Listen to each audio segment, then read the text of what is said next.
Does everyone know what anxiety is? Worry. That's exactly what anxiety is. That's exactly what it is. Anxiety is worry. Now, over 40 million people in America have an anxiety, what we call a disorder. But how many people, how natural do you think it is to worry about something?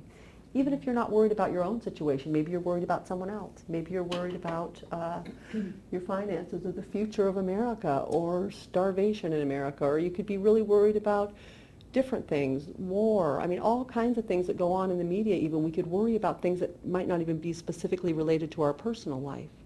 Okay? So this is what causes anxiety, is worry. Does anyone know what gets rid of anxiety?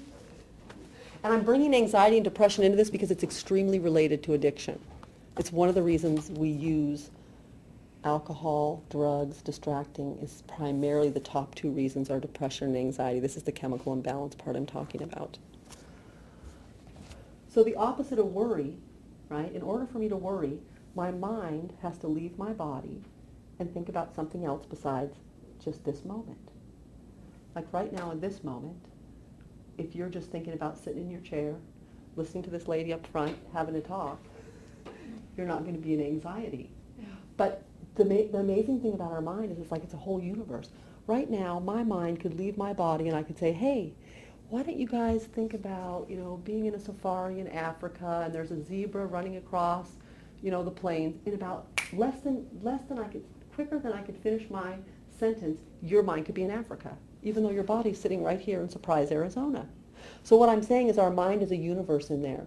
It can think about anything. So anytime my mind goes to the past and thinks about and ruminates about something that happened in the past, or anytime my mind jumps to the future and thinks about what's going to happen tomorrow or next week, my body instantly goes into, it starts to climb on the scale of anxiety. Does that make sense? Mm-hmm. Okay. So it's always the practice of keeping your mind present with your body. Do you guys know how to do that? I have a really, it's a little tiny bit off topic, but I'd like to give you this exercise to do because it can really help with using unhealthy ways to distract. This only takes a few seconds. And any time that you notice your mind is worrying about something that isn't just in this exact moment, I want you to practice because you can do this anywhere, anytime. So here's how it goes. What are you seeing right now? Stop, look. Right? And you're going to answer whatever it is you're seeing right now. What are you hearing right now? Stop, listen. What are you smelling right now? Stop, smell. What are you touching right now? Stop, feel. What are you tasting right now? Stop, taste.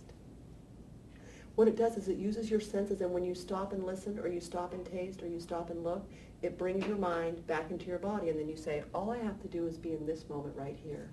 I can handle everything life brings me one moment at a time. This is how we're created. Is life given to you, I call it doing life at life's pace. Is life given to you a week at a time? Here you go. Or it's like, here's another moment. Here's another moment. Right? So when we can keep our mind in the moment all the time, we will be free of anxiety.